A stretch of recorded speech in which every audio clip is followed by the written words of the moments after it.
Africa Miles, the eighth one of the world is what they call me, and I have Uime Afia Elijah still in the building with me, and I have Booms W7 still keeping it real. It's really nice to see that song from way back, Burna Boy featuring Zlatan. There was even there was a lot of controversies around it at some point that the song belonged to Zlatan, whereas it was a Burna Boy song. But that's a really huge record that did amazing well. It got multiple awards. I think it got like 3 awards at the Hip Hop Award Awards. I say Hip Hop Award, the Headies Award. And then now before Hip Hop Award, but now Headies Award. Even Cash Up, the one with like that was a good story. It's amazing how Nigerian music has gone out of this world, and we're really, really proud of them. Let's move on to the next story, shall we? Yes, sir.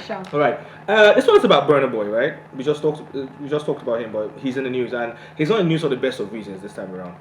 It's always mixed. It's always in the news for the best of reasons, and I don't even know. He can just be a stubborn goose. A Twitter user has called out the Nigerian police for allegedly aiding Burna Boy as he reportedly drove against traffic. The person's name is @le_Capone, who shared a video of Burna Boy driving with his police escort roads. Burna Boy driving one way, supervised by the Nigerian police. I never see organization we break law for this country like the Nigerian police. Let's see this video first, then we'll be back in a bit. Please, that Burna was in the city of Lagos, driving but against traffic. Right? The traffic yesterday going was a bit heavy. Coming this morning was something else, which I understand, right? But nobody is above the law. Now, for that offense alone, driving against traffic, taking a one-way, there are two, like 3 options. You either spend a whole year in detention, but your car will be forfeited. They take your car from you. They confiscate your car. That car doesn't belong to you anymore. And we have policemen there. Now, if I, a regular person, not a celebrity, I do that same thing, and these guys were at the checkpoint, you won't get away with it. It's either they drain my pockets or they take me to this police station or something. But you are the same people telling him to go this way. Now, I understand. There's okay, when you come out of where I live, my estate, right, where I used to live before I moved to where I live now, you have to travel like a long distance before you can even turn back. Like 10 liters of your fuel is already gone. We understand what the fuel is saying this morning. I still bought fuel for 6.20 this morning. Very, very annoying stuff, right? So you might be that. Then why don't I just go like this instead of me to turn all the way? Then just take this one way. Maybe that was one of the things that happened. But if he's Burna Boy or Queen Elizabeth, we don't care. Like if an ambulance can stay in the traffic and keep blaring their horn, what stops you from doing that? These are people that carry lives that are always on emergency situations, and they do this thing. You see, the thing about this Nigerian police, it upsets me at a particular point, especially the fact that as a learner and you are coming and somehow these people are beside you or passing one way. It almost throws you off balance. That thing is really. Even when they're taking one way, they're not really conscious of the fact that they're not supposed to be following this one way, and their cars coming. You don't know who is behind the wheel. You don't know if the person is really experienced. We all know how to drive cars more than each other. Some people are fireworks and things like that. But they constantly do these things, and these are the people making the law. These are the people that are supposed to be protecting the law, but they're the ones constantly going against the law. Sorry, I'm cutting you short. Right? Now, talking about that, I had a conversation with a DPO of the Igondo police station near my neighborhood, and I had this comprehensive conversation with him about having him on the show. He said he might not be able to come here physically, but we'll have it via Zoom.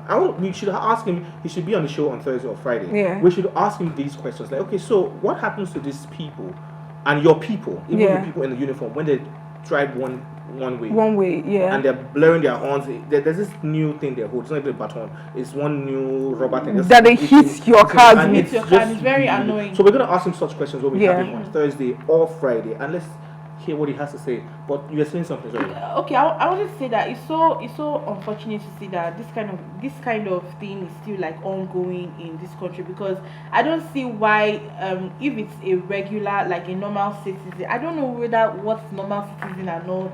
Thank you. Like, I don't understand. The only difference is, okay, this person is a public figure and the other person is not, and all. So it's just so funny how people tend to give favors to people, because it's just like in my church. So there's this particular fair albino security guy. So when you're coming to church, he does this thing a lot.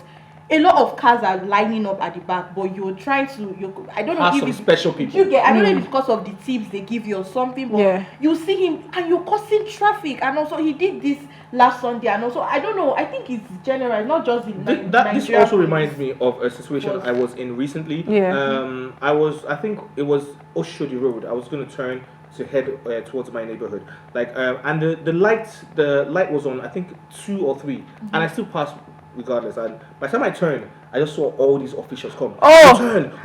I think I know that road. Video. It's just Guess what? after We had Ikeja. a lot of people going in through the BRT lanes, and they were sorting them, and they were allowing these guys pass. And I was there. Yeah, so I think I know it's around that Ikeja, just a little outside Ikeja. So they will enter the car and help them move past the other people, just to say, oh, now my person, you can let them go and then walk back. But you just make a tiny mistake. They have their camera on standby. They'll take a picture of your car immediately. They So showed me there's no way to already. avoid it by saying that, oh, no, it didn't happen. I just feel in this particular situation, Burna Boy should be brought to book. I do Yep. not care.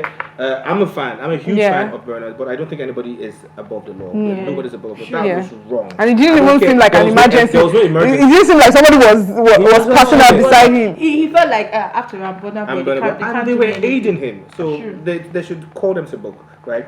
We have to go. It's 10:51 already. We still have we still have some stories we're going to take now. Blessing CEO. Let's leave this for tomorrow. Blessing CEO got arrested yesterday over the allegations that Davido was owing IVD. It's high time. Did you just say it's high time? She carried the matter High more than time. the I IVD think himself. Blessing and detention or blessing and prison. They are the same. She's always in people's business and ends up Right. in prison. And when she gets out of detention, she starts making a video saying, "I've learned my lesson. I won't do that again." I think that's very wrong. And she will always, something will come up and then she will do it again. Anyway, so tomorrow the girls will be here to break it down for you. Blessing CEO, Blessing CEO just got out of detention after forcefully accusing Davido of owing IBD. Also, there's a Kenyan man who assaulted his wife. After assaulting his wife, he bought her a Range Rover, and she's all smiles and like, okay, you know what? He bought her an SUV. Sorry, I had to mention the brand, and it's gotten the internet in a frenzy. Everybody is upset about it, and the wife, on the other hand, calm down. Calm down. The Tomorrow. wife, on the other hand, Tomorrow. said like this is the kind of relationship that her husband is hot-tempered. He's always like that. I'm like, that's what Tomorrow. he does. So tomorrow you guys will take that, right? Yeah. Yeah. Right? Yeah. Sure, And the number Blessing one. CEO story. All right, cool. I have to go. But this is where we draw the curtains today. But thanks for watching. As always, join the conversation on social media with the hashtag #TeaTime. And remember, you can catch up on our previous episodes, including this very one, and all our exclusive contents by subscribing to our YouTube channel at PlusTvAfrica Lifestyle. You can also watch Tea Time on R2TV, and if you're in the United Kingdom, you can watch it in London on Ben Television, and right here in Nigeria, StarTime channel 308, DSTV channel 308. A massive thank you to the whole entire production team. Thank you so much. You guys are the real MVPs, and to everyone who stuck by us, who stood by us all through the years. Thank you very much. You guys are also the real MVPs. And my co-hosts, my co-anchors, I'm talking about Uyume Afia Elijah and Boom 007. You're welcome. You're very welcome. You had to say that. We have to go, right? Do not drink and drive. That's also a crime, just so you know. That's also a traffic crime. If you're I will drinking carry you. alcohol, you might be arrested. So do not drink and drive. Put God first, and everything is history. Drink a lot of water and mind your business. It helps you live longer. We gotta go. Bye.